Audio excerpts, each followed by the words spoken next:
السلام علیکم معزز سامعین و ناظرین، آج کی ویڈیو میں ہم آپ کو ماہ ذی القعدہ کی فضیلت اور اس مہینے میں پیش آنے والے اہم اسلامی واقعات بتائیں گے۔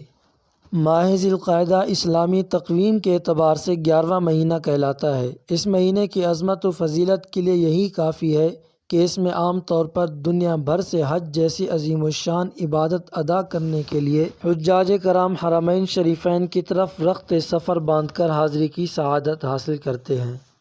اللہ تعالیٰ نے ماہ ذی القعدہ کو خصوصی شرف و فضیلت بخشی ہے۔ اس کو ان 4 مہینوں میں شامل فرمایا ہے کہ جن کی عظمت و بزرگی اسلام سے پہلے بھی تھی اور اسلام کے بعد بھی ہے، اور وہ 4 مہینے یہ ہیں: ذی القعدہ، ذی الحجہ، محرم اور رجب۔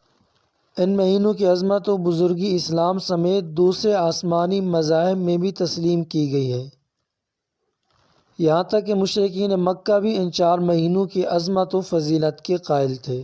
اسلام کے آغاز تک ان 4 مہینوں میں جہاں عبادت و طاعت کی خاص فضیلت تسلیم کی جاتی تھی تو وہیں ان میں جہاد و قتال بھی ممنوع تھا، اور اسلام میں تو اب بھی ان مہینوں میں عبادت و طاعت کی فضیلت برقرار ہے۔ قرآن مجید میں اللہ تعالیٰ فرماتے ہیں، جس کا مفہوم یہ ہے: جب سے اللہ تعالیٰ نے زمین و آسمان کو پیدا کیا اس وقت سے مہینوں کی تعداد اللہ تعالیٰ کے یہاں 12 ہے۔ ان میں سے 4 مہینے ذی القعدہ، ذی الحجہ، محرم اور رجب عظمت و بزرگی والے ہیں۔ یہ سیدھا دین، لہٰذا ان مہینوں میں اپنے اوپر ظلم مت کرو۔ ماہ ذی القعدہ میں پیش آنے والے اہم اسلامی واقعات: نمبر 1، صلح حدیبیہ۔ 6 ہجری میں نبی کریم صلی اللہ علیہ وسلم اور قریش کے درمیان ایک تاریخی معاہدہ ہوا۔ نمبر 2، عمرۃ القضاء۔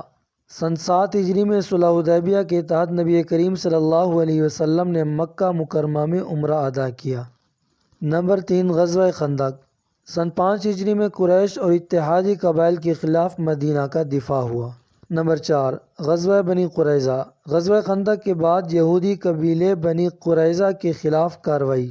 نمبر 5، حجۃ الوداع کا آغاز۔ سن 10 ہجری میں نبی کریم صلی اللہ علیہ وسلم نے مدینہ سے آخری حج کے لیے روانگی فرمائی۔ 6، حضرت موسیٰ علیہ السلام کا کوہ طور پر 40 دن قیام۔ اللہ تعالیٰ نے ان کو تورات دینے کے لیے بلایا۔ 7، حضرت ابراہیم اور حضرت عیسیٰ علیہ السلام کی ولادت۔ روایات کے مطابق 25 ذی القعدہ کو انبیاء کرام کی ولادت